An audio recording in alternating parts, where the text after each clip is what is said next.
Hola, Wine and Chisme familia. We've got some exciting news to share. The Wine and Chisme now has a voicemail line. That's right, you can literally call us, leave your thoughts, questions, or even suggest topics you want us to dive into on future episodes. Whether you want to share how an episode resonated with you, or ask about previous wines we've featured, or even tell us about your own chisme, we want to hear your voice. Porque este podcast has always been about connection, and now we can make that connection even more real. So grab your phone and call us at 858-304-0266. Leave us a message, tell us your name, where you're calling from, and whatever's on your heart. Who knows? Your voice might be featured on an upcoming episode. Because at the end of the day, Wine and Chisme is about all of us coming together, sharing our stories, and celebrating our community. Now, be a part of the podcast in a whole new way. Again, that number is 858-304-0266. We want to hear from you.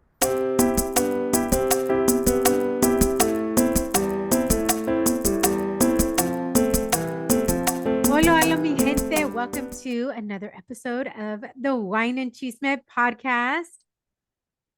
Mi gente, I'm so excited to share this conversation with you because you know what we do here on the Wine and Chisme podcast in regards to amplifying voices across communities of color.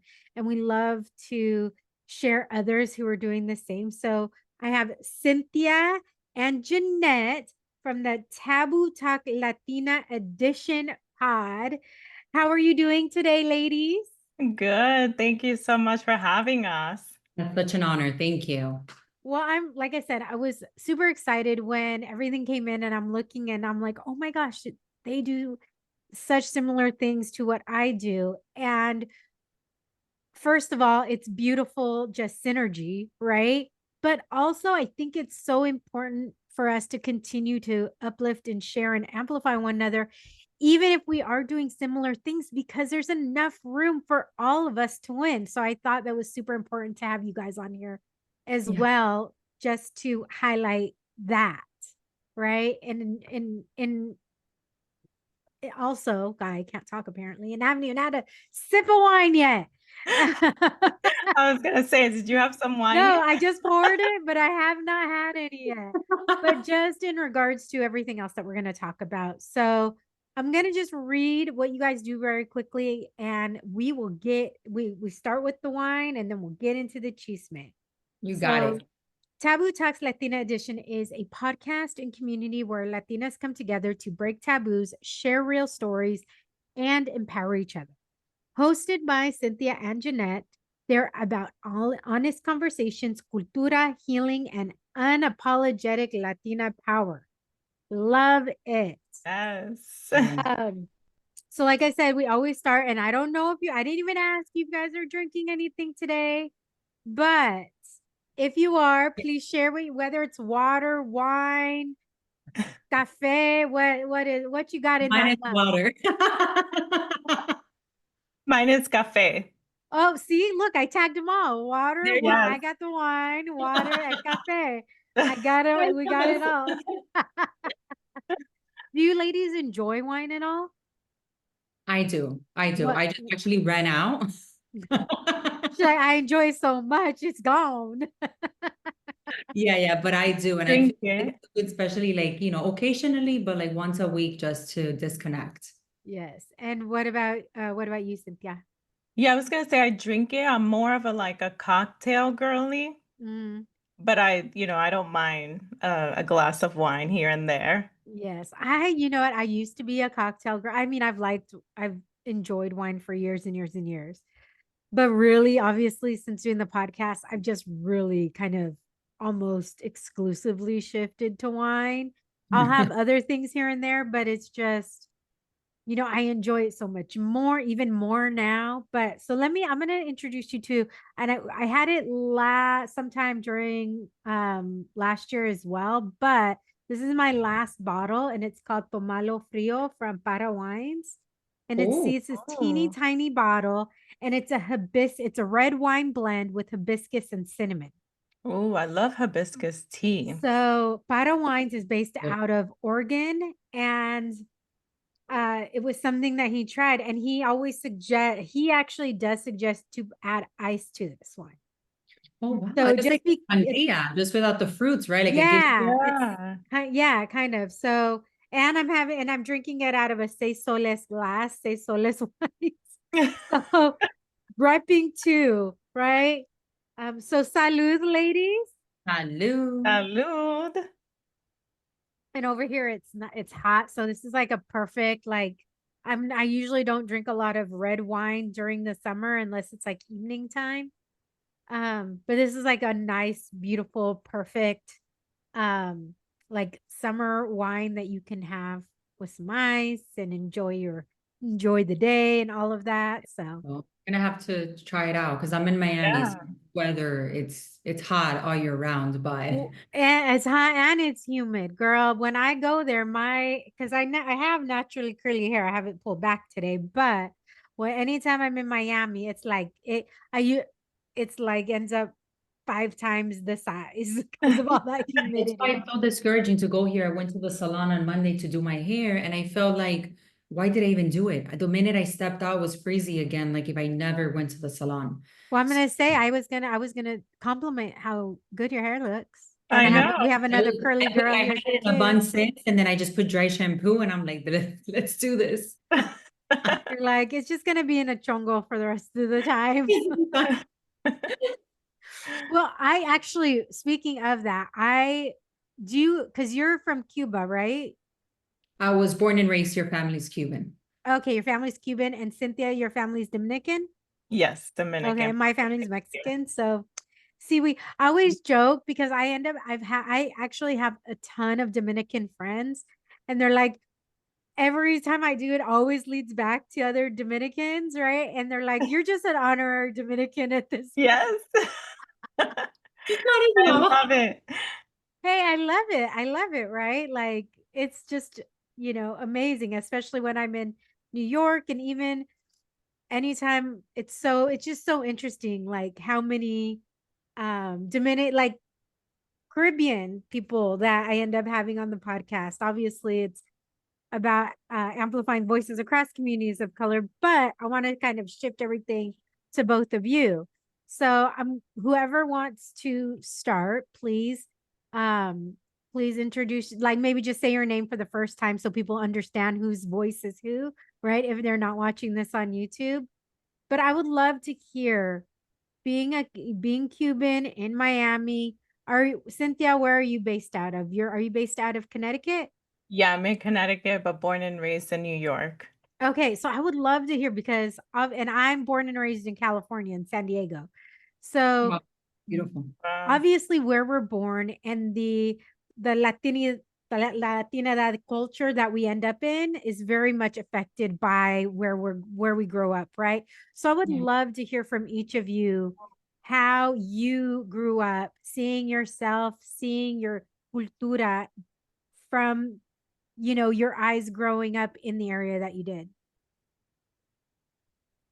Yeah, so I'm Cynthia, and I was born and raised in New York, but my parents are from Dominican Republic. They came here at a young age, I think like mid 20s, late 20s.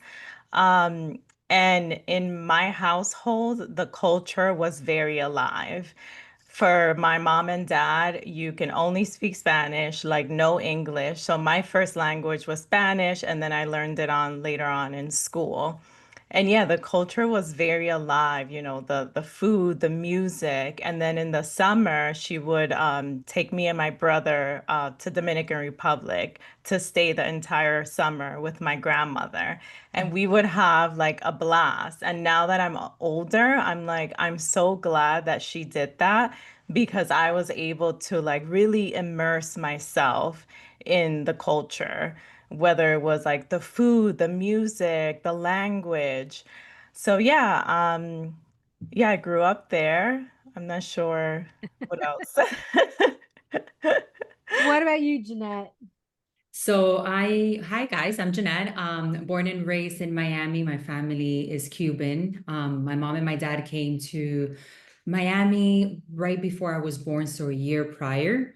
And I felt that I grew up with my grandma pretty much raising me because my mom and my dad had multiple jobs, and my mom and my dad separated when I was 2. So I felt that I had that culture of like, en la casa se habla español primero y en la escuela inglés. And that really is what helped me, I feel, like really embrace my Spanish. But then also I had like what people will criticize, that I had an accent or that I didn't know how to speak English properly, right? So in a way that kind of hit me in different directions where I felt like, well, I will always take it too hard. Like, no, I'm Hispanic, but I was born here. But as I grew older, I realized that that was something that I should have embraced, right? Because I know both languages, I'm bilingual, and my grandma pretty much raised me. And thanks to her, I feel that I own my Spanish culture, right? So we also kept a lot of life, like the food. Like I can still smell my grandma's cooking and el arroz, los frijoles negro, and something that I feel like we lack in today's world, because even like going to parties, I remember sleeping, and we post reels about it all the time, sleeping on the chair with loud music until like 2 in the morning, and the family still saying bye as they're leaving, and you're like getting in the car, you're like, come on, I want to go home, it's 2 in the morning, and I feel like within the years that has kind of faded away, because even in my household, I don't have that anymore. By like 8 or 9, my boys are already in bed, right? It's like kind of having more structure in a good way, right? Like it works for us, but it's also like embracing that Hispanic background that I grew up, that I do miss sometimes and that we took for granted.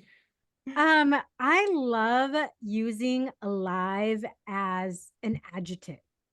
Well, so when you were saying, both of you were used live and alive as describing your childhood, and I love that, because I feel like we sometimes lose that, right? Lose the way to describe in a way that people, but other, I think, especially within our cultura, right? People, when you say it was alive, I know what you mean. Yeah. I totally get it. And Jeanette, I totally understand like the whole, especially I'm second gen. So, and Spanish was not my first language. Spanish, because my parents used to get in trouble. So they didn't want us to go through that struggle of getting in trouble speaking Spanish. But there were certain words that were always in Spanish and certain words that I knew what it was in English, but I never connected the dots because we would always say it in Spanish, right? Like olla, right? I Oh yeah. remember, yeah, like simple things. And I'm sure you guys can relate. Like my mom would always say, oh, get me the olla or this or that, or like la cocina, Jeremy, la cocina, or Oh, yeah, like just all those things. But I remember one specific time when I had to go and my then boyfriend went with me and I needed to get an olla because I was making, I don't know what I was making, but I needed to get a big olla. And I kept saying, and he wasn't Latino. My husband is, but at that point, and that boyfriend wasn't. And he was like, what is an olla? And I'm like, it's a big, and I'm trying to describe it and finally, because I can't remember the word. Finally, I'm like, it's like a big pot. And he goes, why didn't you just say you needed a big pot? because it doesn't hit the same. There's certain words in Spanish that you try to translate it in English, and I'm like, you know what? Like, there's jokes in Spanish that you're trying to say it, and people are like, oh, but in English, you're like, it doesn't hit the same. Like, I'll tell you, you're not gonna laugh. Yeah. So Yeah. I feel like, yeah, you have to say the pot, right? Like, it's not the same. Oh yeah. Yeah. Or I don't know. I know Mexican culture, we have sana colita de rana. You guys Yes. have, Yeah. right? Okay. So and then and you can't translate that because it sounds so weird. Yeah. Rub a little frog's butt. Yeah. What? Why does that make you feel It doesn't better? get better today, it'll get better tomorrow. Yeah. Hey, you guys are crazy. Yes. Oh my God. Yeah, that's a But you good one. cannot ever translate that and say that to a child in English because they'll look at you like you're crazy. But you could say it to a child in Spanish and they're like, oh, thank you. Okay, Yeah. No, better. it's fine. I do it with my kids all the time. I agree. I'm gonna try to the English version. They're gonna be like, what? Oh my gosh, you have to do it. And You have I to need to record know. it. You have to record Yeah. it and get their reaction. And I can't wait to see it. Be like, you heard it here first, folks. Here first, folks. She's gonna record it. We're gonna see what happens. I will. How was the culture? Because obviously Taboo Talks is just about that, right? Talking about things that we don't necessarily talk about in a culture. So how was the communication within your family in regards to certain things? In regards to those taboo things, whether it's sex, money, relationships, interfamily dynamics, like all of those can be very like not, so how was your guys' relationships with your families in like when it came to those things? Yeah, so for me growing up, those topics like mental health, sex education, financial literacy, that was very hush hush. Like, especially, so example, if we talk about like sex, that was not spoken at all. I learned it through school, right? That was not spoken by my mother or anything. We had someone on recently, she's a sexologist, and we were talking about when we first got our period, like using a tampon or a pad. Like my mother never taught me any of that, right? That's something that, you don't talk about in this household. Same for financial literacy. That was something that we just did not speak at all. Mental health is a taboo that we are very loud about because we're both very passionate about, and we both grew up hearing terapia es para loco. Therapy is for crazy people. I Mhm. remember my mom saying that all the time, and my aunts and my uncle. So I grew up thinking, I'm not going to therapy, like even to the point where I knew I needed it. I was like, no, that's for like crazy people, right? Because I was conditioned because that's how I grew up and that's all I heard, in my family. So Right. yeah, I grew up in a household where these taboos that we are now speaking about was either like we don't talk about this here or it was just put under the rug. We don't talk about Bruno, huh? Yes. You go 100%, and I feel the same. Yeah. I feel like and that's why when Taboo was presented to me, Taboo Talks Latina edition from Cynthia, I was like, this is so aligned because we have to be louder about this. There are things that I wish I would have been taught at a younger age, or that at least my parents would have had that conversation with me of, things how they are. And I never really learned from that, other from school, from friends, from just like, I feel like the naturaleza, right? Certain things that it comes out. But yeah, like mental health, finance, career, like to me, a big thing was career. I always felt that at a young age, I was meant for something bigger than a 9 to 5.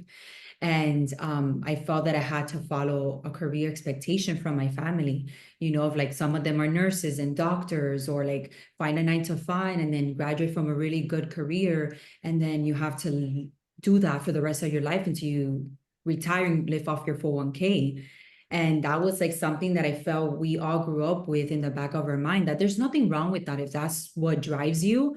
But I feel like sometimes we're stuck there because that's all we know. Yeah. I always say, like, I've said this so many times, so bear with me, people who've heard this multiple times. But I feel often we have two types of parents, right? That we or like you have the parents who maybe have become who were entrepreneurs. So you see that and you're like, that's the mindset that you grow into, that you understand the struggle, you understand. And not to say that there's not struggle in the other way, but then the other mindset of a lot of parents is, especially Latino parents, I think, is keep your head down, go to school, get a job, you'll have insurance, like be stable. But 2020 blew up what stability is, right? But it was one of those things where you just kind of keep your head down, you grind, you work, you'll get never cause a stir. Um, and those are the parents I came from too, right? Like it's hard for my mom not to cause a stir, and I'm definitely a chip off my mom's block in regards to like being a big personality. and she's bigger. Her personality is even bigger than mine. So I always, yeah, so I totally understand that mindset. In fact, even in our household, even being second gen, right? My tia Maggie, she would always, when it came to sex, the old what she would tell, and she would tell the girls, and I talked about this at her funeral several years ago when I spoke. I was like, if you were a woman in our family, you heard my tia Maggie say, put a quarter between your legs and don't let it fall out. That was her talk on sex. And that's all you knew. That's all you knew. That's all you needed. And she smoked cigarettes with no filter, right? Like those Lucky Strikes or something. I think that's what it is. So she had this deep, gravelly voice, and she's not even 5 feet tall. Oh my gosh, I love my Tia Maggie. I miss her so much, but she was amazing. She's amazing. But that was her talk, and everybody laughed because that's what she would say. Everybody knew it. When it came to sex, that's what Tia Maggie's going to tell you. Um, but these things are super important. So as you grew up, like who did you talk to when you had these things? Like when you had your first period, did you talk to your mom? Like I remember we had learned about it, so my mom was actually working at the time, right? And I just called and said, you need to bring something home. I started my period. Like I wasn't freaked out, but I have a lot of friends who were freaked Yeah. out about Yeah. that. So when you started your period, or when you had your first crush on had your first crush, when you were going through these milestone moments, who did you turn to at those milestone moments to talk to? Was it your friends, or was it your family, or somebody else? For me, it was my friends because it was a lot of fear-based, right? Especially like my first crush, right? Like, oh, I can't tell my mom or my dad because I'll get in trouble. So for me, their silence, not talking about it, brought a lot of fear in me because God forbid I have a crush on someone. Like to me, it was like, oh, I'm gonna get in trouble. So I would just share it with like, my group of friends that I had. And like my first period, I actually wasn't home. I was actually at a sleepover in my cousin's house. And I like called my aunt and I told her, I was like, I'm bleeding. I have my first period. And she was like, oh, congratulations. And she was like, here's a pad and I'll call your mom to let her know. And then when I got home that Sunday, my mom had already bought me like, my pads. But she didn't say much. It was just like, okay, here it is, and you get it every month and just keep track. And then that was it. So for me, I would share things with like my group of friends because I had this fear like, oh, if I tell my mom or my dad, like I'm just gonna get in trouble. And then it's the blind leading the blind, Yeah, right? yeah, exactly. Because they don't know what they're doing either. Yeah, and then everything else I just learned from school, from my friends, and then my oldest cousin, she is 5 years older than me. So I'm very close to her. So I just, learned from her a lot of things. And what about you, Jeanette? I do remember I was in middle school actually when I got my period and I went to the bathroom. I was nervous, but that good nervous of like, oh my gosh, I have my period. Like I'm already transitioning, right? Like that stage. And it was just so like I wish it could have been differently, right? In a way, because I just went into the office. I remember called my mom. She's like, oh, they're gonna give you, they'll take care of you at the office. They'll provide you some pads. I'll be there to pick you up as soon as I can. But again, just like Cynthia, it was never that conversation. It's like you should already know what to expect and we move on, right? And I felt like I never was like, okay, we're gonna sit down, you're gonna have your period, or you gotta be careful with this, or be careful with that. It was like always like pollitas, right? Like, ahora ten cuidado, porque ahora cuando tengo un novecito te puedes embarazar, and just Yeah. like, wait, I'm not right. So it's like I wish it You're was like, no, like no, no, no, no. That's not what I want. yeah, so it wasn't like really a conversation of like, you gotta take care of yourself. I don't know. I guess from this perspective now as we get older, right? How we would have loved to be approached. But like again, they were doing the best they could. I'm sure my mom, she told me her story when she got hers. She was at a party. You know, my grandma never had that conversation with her either. So she thought it was just like, I'm passing it over. Like, you're gonna also have it, and you know you will. So what conversations are we gonna have? Right. So it was kind of that. And boyfriend, I've always felt, I guess, scared because I had that in the back of my head of like, you're gonna get pregnant. So every time that I would get intimate with a boy, I would push them away or I would break up. And so I was later on after my Because 18. your mom planted that in your Yes, head when you had and got I your didn't realize period. until later on, right? That even when I did lose my virginity, I was already older. I was like after 18, 19 years, right? So I was like, okay, I'm older already. I felt like I'm ready. And I still didn't enjoy it because in my back of my mind, I was like, what if I get pregnant? Oh my gosh, you know? And it's just, it's hard because it's those little seeds that they plant that you don't realize Yeah. that it does affect you, you know, along the way. But I don't realize it until later on that I'm like, this is why I was this way, why my nervous system was attacking me 24/7 for everything I did. No, you know what? It's so true. And I think that, our generation, I'm actually Gen X. I'm 1977. I'm guessing you guys are millennials. Yeah, you're on there. We're just a few years apart, right? But I feel like our generation of parents were kind of they wanted to break it but didn't know how, right? They wanted to break, like, I feel like with my parents there were certain things that they broke. And my mom's the youngest of 10, my dad's the middle of 12. But my Wow. mom being the youngest of 10, I feel like she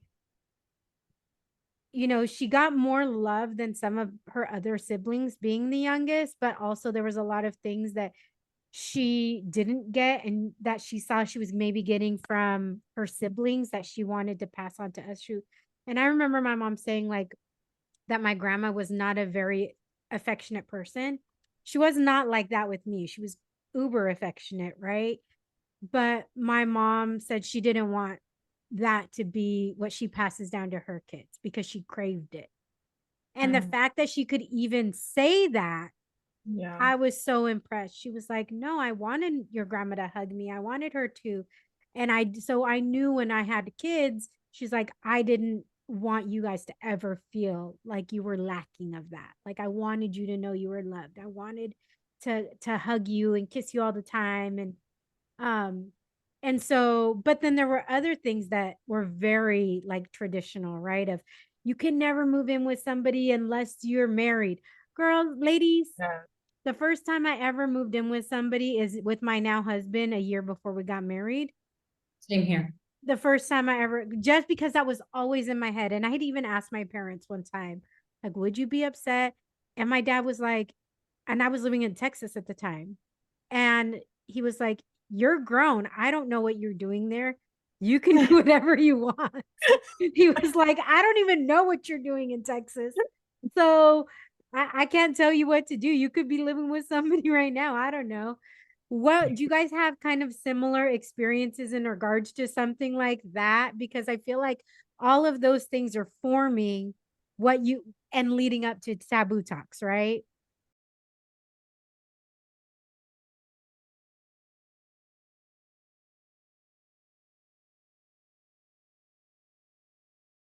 Hola, wine and chisme familia. If you're loving this conversation, don't let it end here. Follow us on Instagram and TikTok at the Wine and Chisme for behind the scenes moments, wine recommendations, and daily doses of chisme between episodes. And if you don't already know, we bring these Wine conversations break. to YouTube Time as to well. refill that glass Subscribe to our and channel come so back you for can see more the full wine and experience, the chisme. laughs, the tears, the wine pours, and those moments when the chisme gets real. Plus, don't miss out on our bi-weekly Spill the Chisme newsletter. Get exclusive content, wine picks, and all the chisme delivered straight to your inbox. Head to thewineandchismepodcast.com to subscribe or just DM me the newspaper emoji on Instagram and I'll hook you up. Your support helps us amplify more voices and share more stories that matter. Now, let's get back to this conversation because it's about to get even better.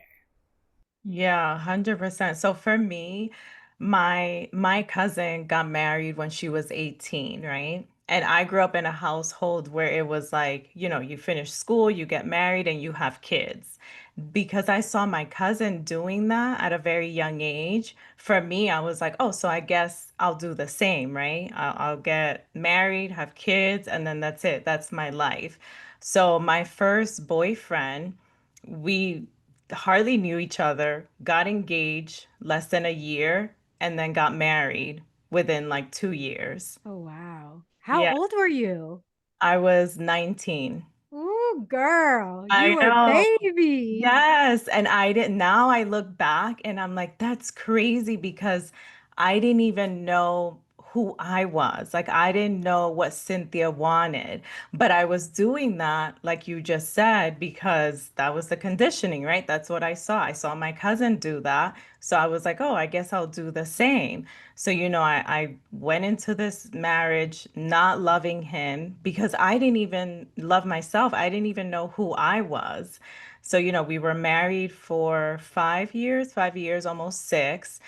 And when I presented the divorce, that was something very hard for me to do. I knew within the first year that I wanted to get divorced. Like I knew it was a big mistake. But to me, I stuck it through because again, I was like, I can't get divorced. Like, what is my family gonna Were say you about always me? the good girl growing up? Yeah. The rule follower? Oh, 100%. And my mom was really, I was like a bookworm, very smart. So my mom was extra harsh on me versus like my brother. Like I would come home with like a B and she would be like, why didn't you get an A? Or like an A, why didn't you get an A plus? So she was like very harsh on me. And yeah, when I presented the divorce, that was like a big step for me because I just kept thinking, like, what is my family gonna say? Like, they're gonna judge me, they're gonna think like the worst of me.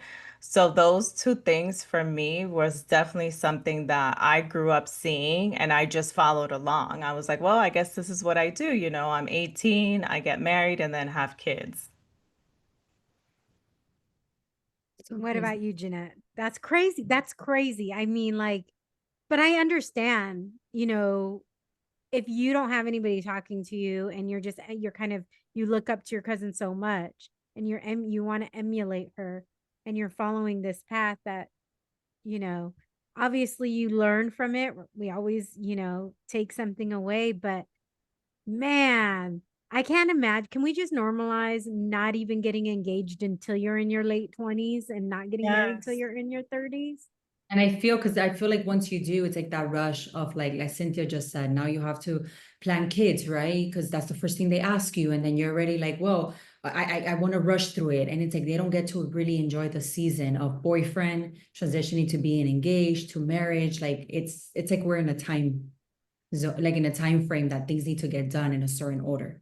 Yeah. I mean, how many of us had like, oh, by the time I'm this age, I want to be married. By the time I'm this age, I want to have kids. By the By time I'm 25, I already this, want to have 3 kids. And I'm like, what? Like What?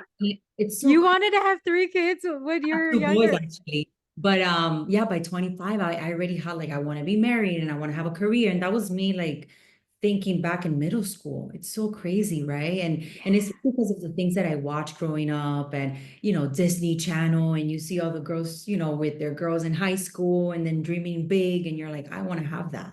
Yeah. But later on, you're like, what's the rush for? Like enjoy your 20s. Initially, I wanted to be married by the time I was 23. And then when I turned 21, I was like, oh, no, no, no, no, no, maybe 28. And then I get to like 25, 26. I'm like, maybe 30. And then after I was like, Lord knows. I didn't get married till I was 46. So, uh, you know, that definitely wouldn't have been on my bingo card when I was in middle school. I love it, because it is true. Like I feel like we all go through things and things that we feel like we dreamt about. And later, like you said, we're like, no, no, no, that's not what I want now. But at some point we did. And I feel it goes back to how we grew up.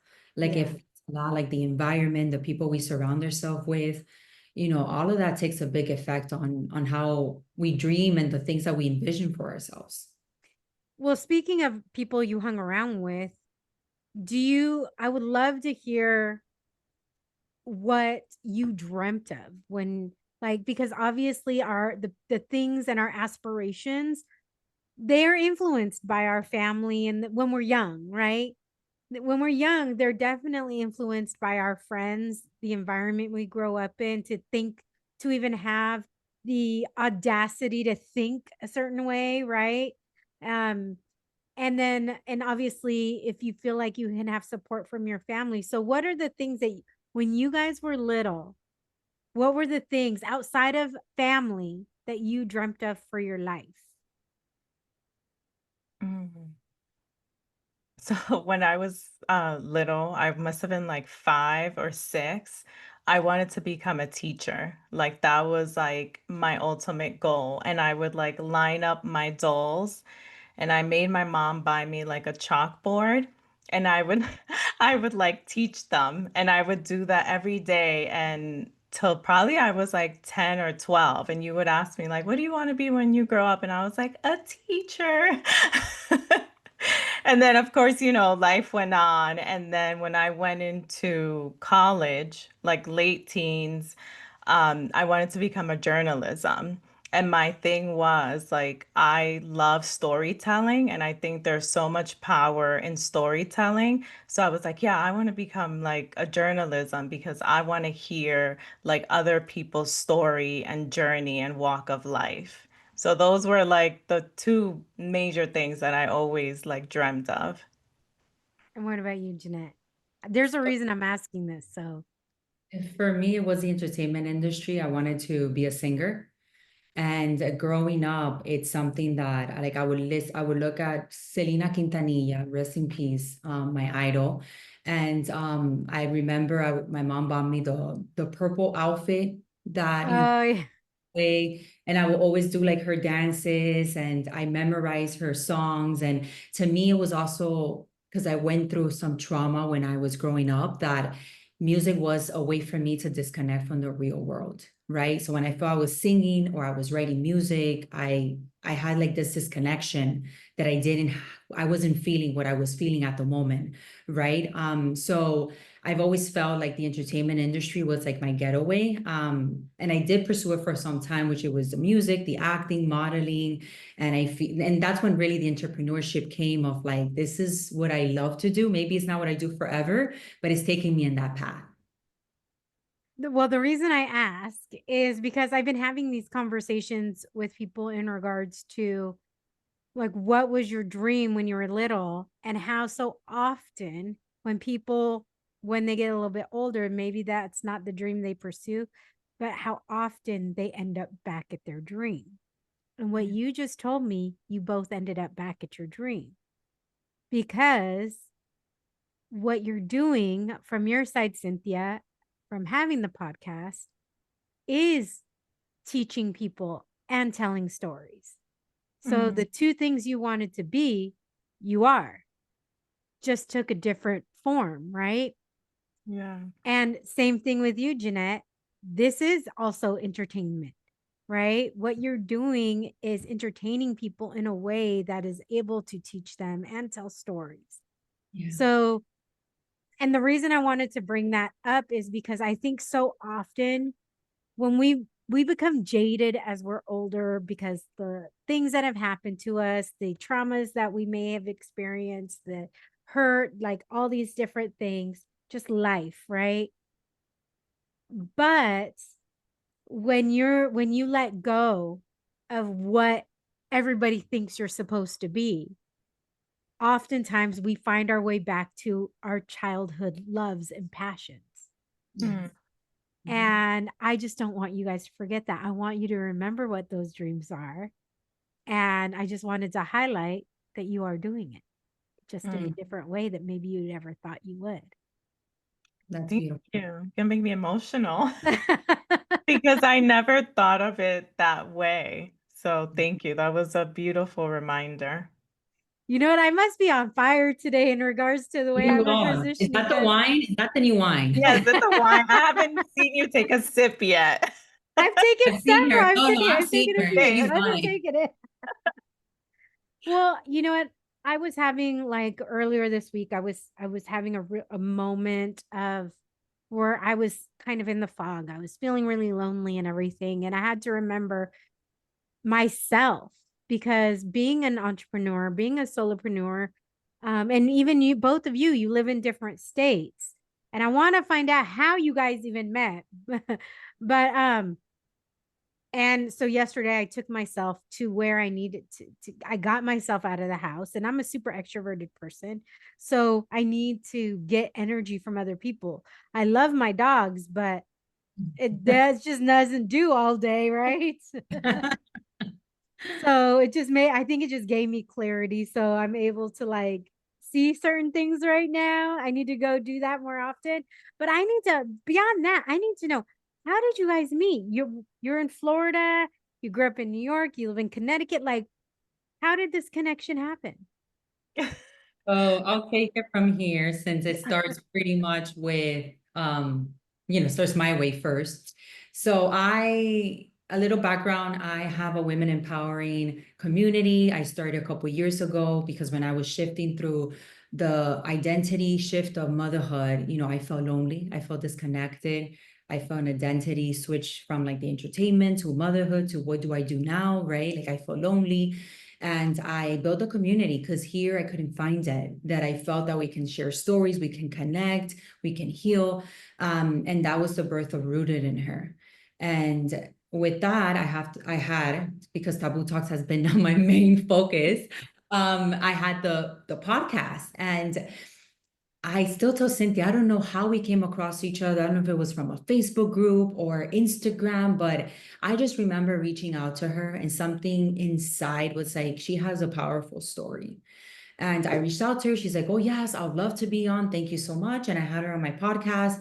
She shared her story. I got to know her in a whole different personal level, which also helped me healed because her and I went through something similar, but differently. And after the podcast, we stay connected.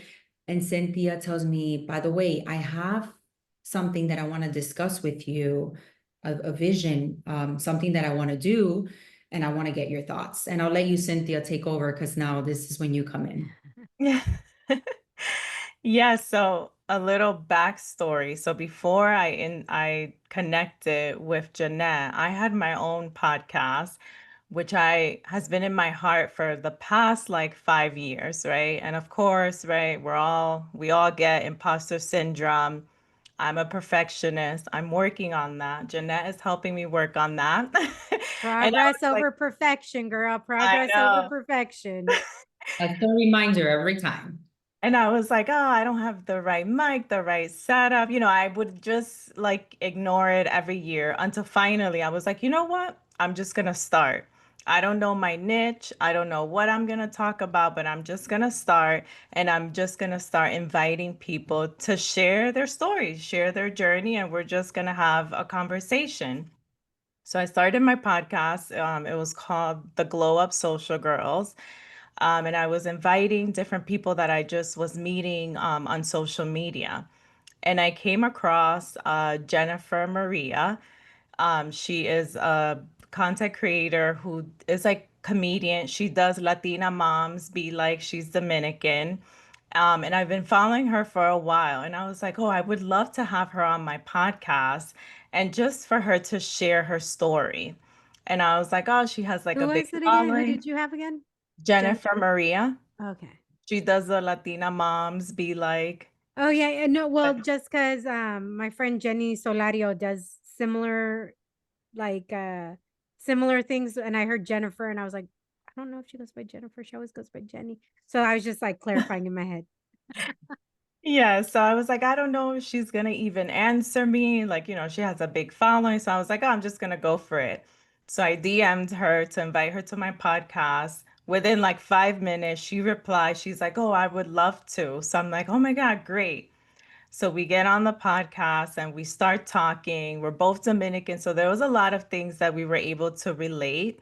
And one of the topics we spoke about was pelo malo, right? I grew up hearing that my curly hair made me look ugly and unprofessional. So my mom every Saturday would take me to the salon, perm my hair, and straighten my hair. And she was able to relate too because she was like, oh my God, I grew up the same way. So from that podcast, I cropped that sneak peek and posted that. And it just went viral. It got a whole bunch of views and so many comments of people saying, oh my God, I can relate. Like, I know exactly what you mean. Like, thank you for sharing.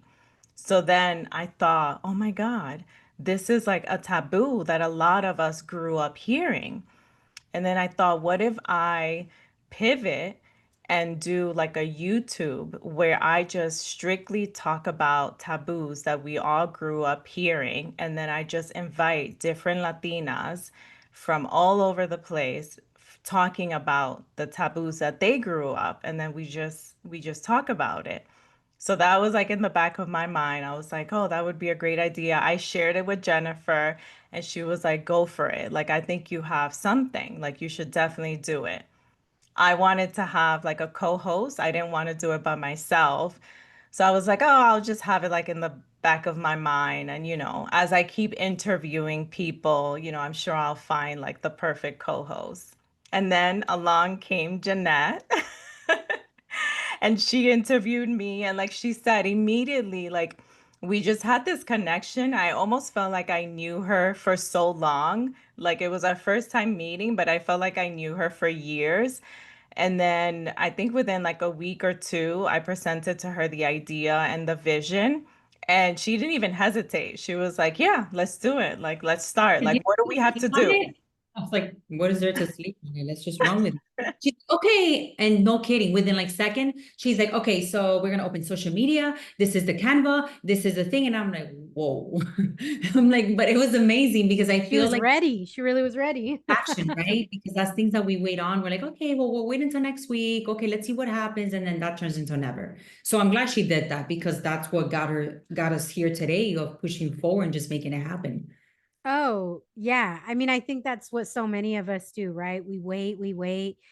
Is anybody going to listen? Is anybody going to buy? Is anybody going to this? Is anybody going to, well, nobody's going to do anything if you don't do it, if you don't just start, Yeah. right? Like if you don't start, you're right. Nobody is going to listen if there's nothing to listen to. There you Nobody go. is going to buy something if there's nothing to buy. So, yeah, we have to just do it. I work better with deadlines, even if I have to give myself a deadline or tell somebody, because if I don't, then I'm like, oh, I can always do it later. I can always do it later. On the So I have background. to give myself deadlines in order to do it. And when this launched, it was because a friend was like, oh, we're going to throw you a launch party at my spot. We're going to throw a launch party on this date. And I was like, shit. Okay, that means that I got to get it done. Right. Yeah. Yeah, sometimes we need that for sure. We Yeah, all do. for sure.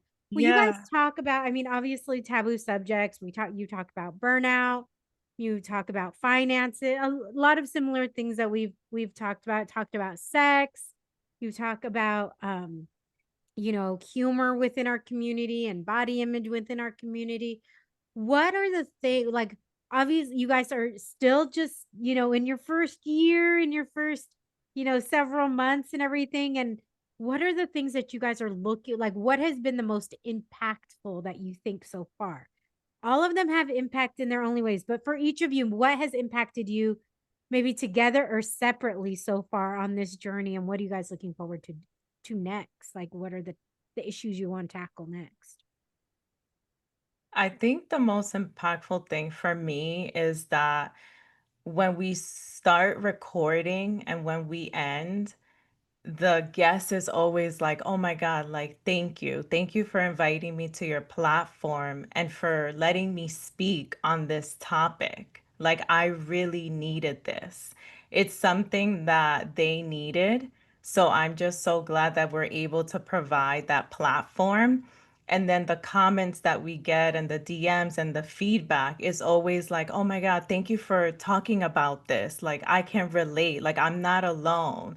Like, we are being so vulnerable. And I think being vulnerable, there's something so special about it because people can start connecting. And I think that has been my biggest like impact in starting Taboo Talk because we're being vulnerable. We're talking about all these different taboos that we all grew up hearing, and we're being loud about it. You know, we're talking about it and we're discussing it from everyone's different point of view. And just the feedback and like everyone's reaction to, oh my God, like, thank you for talking about this. Like, I don't feel alone. Like, I also grew up hearing that same comment. And what about Yeah, you, Jeanette? important. To me, it's that, and also the people who have said yes, the guests who have said yes. Cynthia and I talk about this all the time because knowing that she loves like everything to be perfect, and she gets very discouraged, and she knows this when people say no or things don't go plan as we expect. But we've also have to turn it around, and the people who have said yes are every single one, regardless of the following, right? It's an impact that they are making, not just in our community and in our show, with everything that they're going to be pouring and they pour into, but in us, in that vision that what we have here is something special. Because I'm sure you can relate, right? When you reach out to someone and you feel like they are not going to acknowledge you and they're not going to read it, and you get that yes, it's like when you're a small business and you make a sale and you're like, yes, right? Like Yeah. it's excited. It gets us excited because it's like, okay, we continue to grow, and that's going to be another gateway for us to continue to impact their audience too, right? Which is important. So to me, it's that like the yes that we have received and the amount of support from this alone has been insane in less than a year, because we haven't even made a year yet. So every time that we have like our off day, or we feel like we get that one no, because we still get no's, right?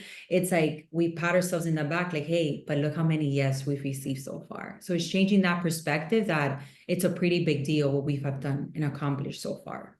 Oh, absolutely. My mom always says, the answer is always no if you don't ask the question, There you go. right? Um, and I think you guys are probably you probably are in the same situation. I've received very few no's. I received a couple, but very few. And and it's interesting to me the people who've actually said no, because I'm like, okay, you're sitting here telling me you're all about community. There you go. You're all about community, but you don't want, but then you want me to pay. I don't pay anybody to be on my podcast because I'm like, I'm here trying to amplify you and your message and everything. And I don't want this to be like an advo or an infotainment piece, right? I don't want it to be an infotainment piece. I want it to actually be, I mean, infotainment without being paid. So but so I always find it interesting. The very few no's that I've had, they're people that say they're super about community, but then want you to pay them. And I'm like, it's okay. Like, you don't have to be on. I'm just asking the question. I'm Yeah. not begging for you to be on, right? Like, if you don't want to share your story with me or the community, that's okay, right? There's plenty of other people who are appreciative of this space or who want to share their story or who want, who are a lot, let's be frank, I'm sure you guys have seen it too, who frankly are a lot what better known than you, right? So, um, so that's happened very few times. I'm imagining that's only happened a few times because regardless of how big somebody is, they appreciate being asked. So continue to ask Yeah. anybody you want to ask, right? Because again, the answer is always no if you don't ask the question. What has been the most sensitive topic that you guys have touched on so far? Because I'm sure I know there's going to be plenty. I'm sure Cynthia knows which one I'm gonna say. Yeah, human trafficking, right? Yeah. Okay, yeah. Yeah, I didn't watch that one, Yeah. that but I can imagine. yeah, her story was so impactful, and just the way she came out of it and her faith through everything she went. There's Oh power. my God, there's like power in that one. Like just sitting, listening to her story and her having to, almost like re-remember what happened to her. We were just so honored for her to be on our platform sharing her story, because it's not easy. for her, she kind of has to go back to that moment to share her story. So it was a very sensitive topic. Oof, I bet. I mean, anything having to do with that sort of violence, because that's what it is. Um, it can be very triggering for a lot of people. It can be really hurtful. I mean, but these are things that need to be spoken about.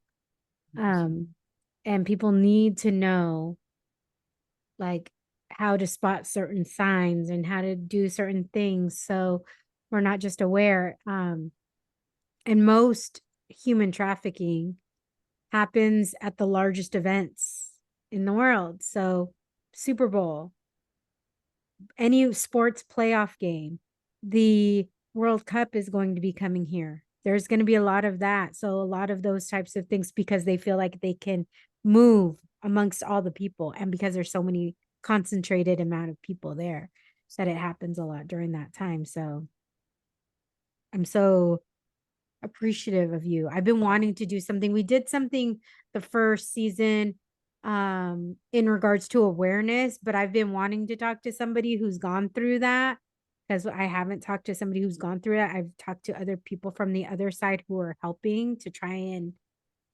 help people who are going through it or have gone through it as far as like post care and stuff. What is something that you guys haven't touched on yet that you're looking forward to touching on? I think for me is a blended family because I am a blended family. So that's definitely a topic that I want to talk about. There's so many taboos in the Latina community that I grew up, I also grew up in a blended family. So that's definitely one topic. The other one is IVF, miscarriage, that is another topic that I want to talk about, motherhood. We did speak on it a little bit, but we didn't go really in depth. Yeah. Is there anything else you would like to or you want to explore, Jeanette? So aside from the one Cynthia shared, because we're always on the same page with those things, is when it comes to motherhood, is for those who don't want to be a mom. And I feel like that's such a taboo also in the Hispanic culture, or as a woman overall, that I'm a mom of two, right? And they're a blessing to me. And I've had miscarriages, I've had stillbirth, and that's a story to share. But there's also the ones that are okay with just being the aunt. They're okay and they don't want to have kids, right? They have, there we go, right? And I have goosebumps because I feel like, which by the way, you will be a great guest, right, Cynthia? Yeah. It's because we really haven't found somebody that will be open, but it's nothing, there's no judgment about what's right or what's wrong. It's like, I feel like we don't have somebody that says, hey, it's okay, I'm not ready to be a mom, I can be a mom, or I just don't want to be a mom. And we have to respect that because that's such a taboo of like, they expect you to be a mom and you're a woman, so you should. Yeah. You shouldn't be ungrateful, and you should just have it. And I feel like that's such a harsh topic because it's okay if you don't want to be a mom. Not all of us are meant to it, but there's nothing wrong with that. Yeah. Yeah. I know growing up, my grandmother, like I can hear her voice, like, someone would get married and it's like, okay, so when is the baby coming? And God forbid it's like 2, 3 years. Oh, something must be wrong with them that they're not La having. edad, right? They'll be Yeah. like, ya la edad ahorita no te da, ya estás en los, Ooh, Yeah. right? ladies, I have a lot to say on this because I also have a lot of womb issues. Wow. And I had a full hysterectomy in November. So even so and that brings up a lot of feelings too, right? When you have choice versus no longer having a choice, that Yeah. brings up a lot of issues too. And the girls and ladies, let me tell you also about like I am, a postmenopausal woman now, and that comes up with a whole other set of challenges, right? So there's just a lot of layers to that whole conversation, whether people are able to have kids, maybe they're not able to have kids, maybe they don't just plain don't want kids, right? Or Yeah. maybe they've changed their mind. Like maybe they started out wanting kids and then we're just like, what are those factors that, you know, Here we go. that kind of tie into all of that? There's some people who are like, in this world, hell no, I'm not bringing in a child with what's going on right Yeah. now. Or, there's just so many different reasons, and there shouldn't be judgment on any of them. I agree. I agree. And we just haven't found the person because usually they're moms or they're trying or they're going through IVF, or I'm just like, okay, like there's going to be the one person, which I think we have right in front of us right now. Oh, I think it's you. Yeah, it's wonderful because if you're willing to it, that would be such an amazing topic because I feel like more people need that. And you'll be surprised when you speak up how many people are like, wow, I'm there, or preach, I feel it, Yeah. and it's Yeah. okay because I can preach about motherhood all day long, but I can't tell you the opposite. And it's only fair to give you the platform to do that. Yeah. No, I mean, we've definitely talked about it here as well. And those are important conversations. We always get so much great feedback when we talk about that. That and finances. I know that's something you guys touch on as Totally. well. Oh Yeah, my that was gosh. such a good conversation because I'm like, we need financial literacy in school. Yes. So there's a couple people that once we're done, I'm going to refer to you guys as well. One, she has worked, her name is Jeanette, and she's been working with schools to get financial literacy in schools. She even wrote a book for teenagers in regards to that. And then I actually have another friend, she's in Arizona, and she talks about how to get out of debt, because we can talk about financial literacy, but what happens when you're already in debt? How do you even get out of that to invest, right? Like, those are questions that we need to know, because I know so many people were like, okay, I want to invest, but I'm in debt. How do I even get the money to invest? And so Yeah. she helps with that. So that's like a different aspect is there. And I'll be more than happy to share Thank you. Absolutely. the Thank you. That'd be information. amazing. Yeah, because I mean, we all have different eyeball. We might have similar eyeballs, but we might have different. We definitely have different eyeballs, all looking at all of everything that we're doing. And the more we can share that information and amplify that information, the better it is for our whole community. Yeah. 100%. Yeah, absolutely. Um, so you guys are under a year old. First of all, congratulations, because I'm not sure if you're aware, but like over 90% of podcasts do not make it past 10 episodes. Wow. Wow, I didn't know Oh, yeah. that. Yeah. Fire. Yeah, no, it's true. It's because I think so often people don't realize how much work actually goes into it. Oh, yeah. Whether it's your logo or whether it's the intro and outro, and whether it's like there's just so many sound, right? The editing that goes through it, and you're the producer, you're the moderator, you're the social media manager, you're like Everything. It gets everything. overwhelming. Yeah, and if you don't Yeah, have it the is a mindset, full-time job. It is. So are you guys like, are you both working on other things as well? Or is this both like all of your energy is coming to this? So I'm a full-time tax Oh, accountant. that's right. You said that. Yeah, I do that by day. And then at night I do taboo talk. And then your superpower is taboo Yeah. talks. well, in between, it's no nighttime. It's like In 24/7. between. This is my baby, so I give it my all. My vision is to slowly transition out of tax. I am done. I'm like, I've been sitting behind a desk for way too long. I don't think I ever belonged behind a desk. So that is my goal, to transition out of it and then do Taboo Talk Latina Edition full time. But yeah, we do this 24/7. We send at least 1,000 voice memo to each other a day, just communicating. Like, someone booked, someone didn't book. Like, we need the script for tomorrow. Yeah, and we have such a beautiful flow. It's like a beautiful mess, I like to call it, because I know my strength and I know what I'm good at, and then so does Jeanette. So I leave certain things to Jeanette because I know she's very good at that. And then the same, she knows what I'm good at, so she's like, okay, you take care of that because that's your thing. That was actually going to be my next question in regards to how you work together, because sometimes a partnership, especially when you don't know each other super well, right? Like, can implode. And you're like, once you get to know the person, you're like, oh wait, this is not what I thought it was going to be, or whatever. It seems like you guys have really blossomed into a friendship and a trust as well. So congratulations on that. That's beautiful, because it could so easily go the other way.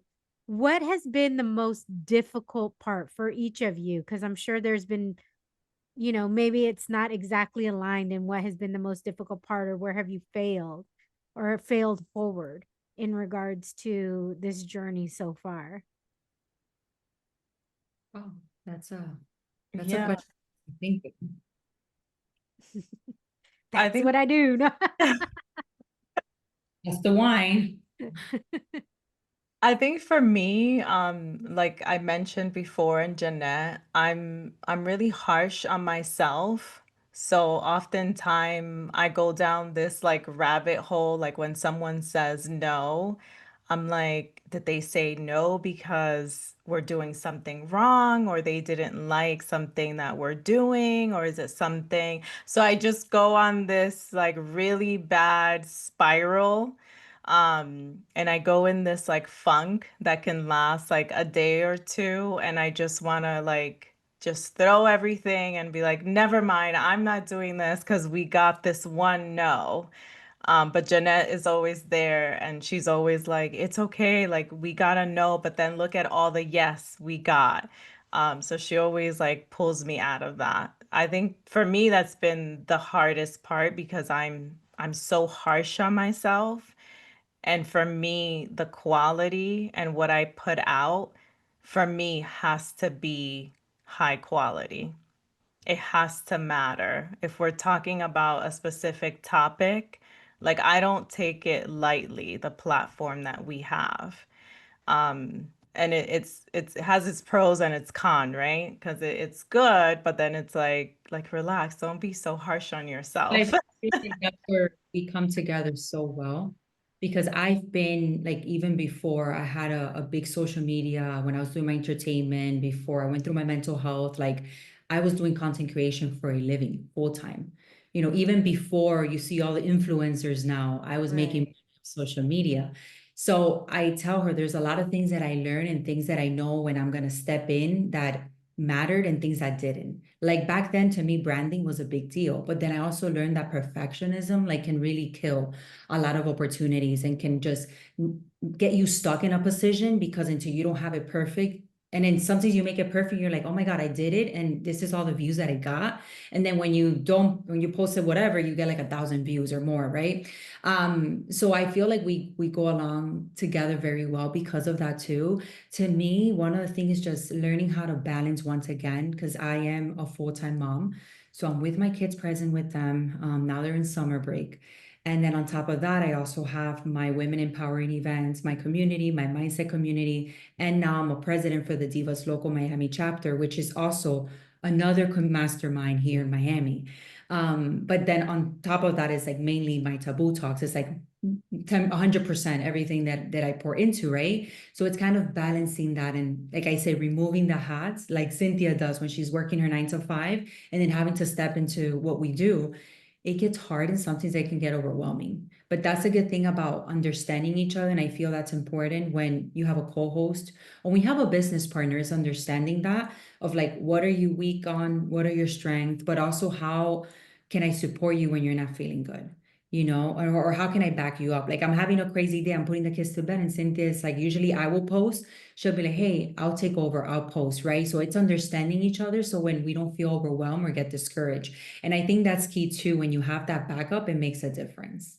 Yeah, and communication is like a big, big part. Like from the beginning, when Jeanette said yes, I was like, this is my mission and this is my goal. Like I want you to make sure that you also align with this same mission and this like goal. And then I think when we were like a month or 2 months into it, I told her, I was like, if there's something that you don't agree, like speak up. Like we need to speak up. Like, hey, I don't like this for whatever reason. And I think we've done that a few times, like, a graphic or an email. It's like, hey, no, I don't think that's worded correctly. Like, let's rephrase it, or I don't think this graphic will go well. And it's always having that communication, that open communication, and saying if there's something that you don't agree or you don't like bring it up, right? That constructive feedback, I think to me is very important. Oh, absolutely. It's me and me and me. I don't always have somebody And to it's do that feedback like, on. I was there with you when I was doing Rooted in Her, which I told Cynthia, thanks to her, really, I got back up because I was really about to throw the towel and be like, I'm done with all of this, even though I'm passionate about it.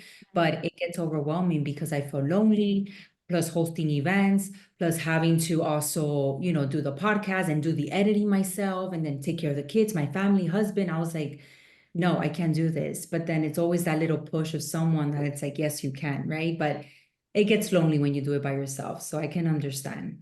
Yeah. I mean, I have an amazing group of amigas, but they're not always where I can see them, right? A lot of them are outside of San Diego, but I'm very fortunate that I have such an amazing and supportive husband who's like, no, this is what I do full time and I'm working on something else.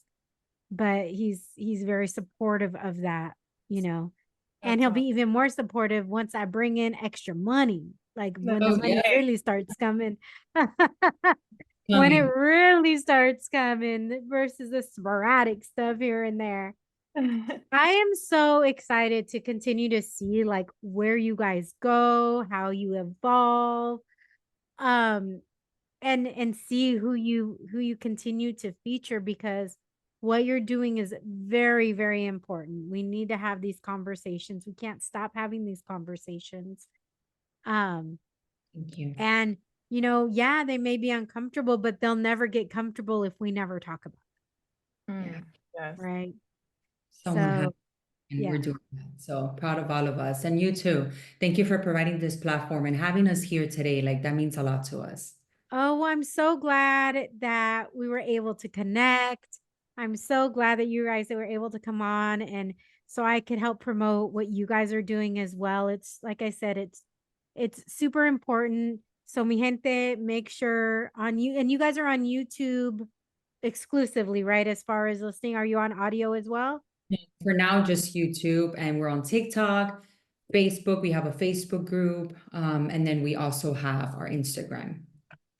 And that is at Taboo Talks dot Latina Edition. Yes. Yeah.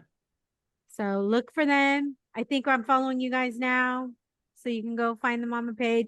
We'll have all their links as well on the show notes. But mi gente, like these are just conversations that we need to continue have. Geez, now maybe it is the line. I don't know. Maybe now it's the line. At the end, I'm like, okay, Being maybe judged. it's the point now. At the beginning, I hadn't had a drink. Now it's almost done, so maybe it is at this Okay, point. cheers.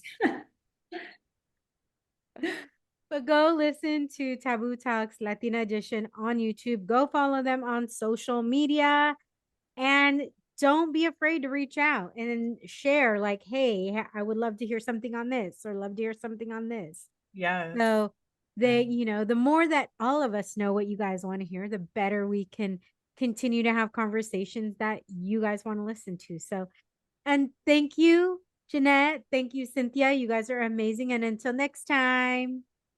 Thank you.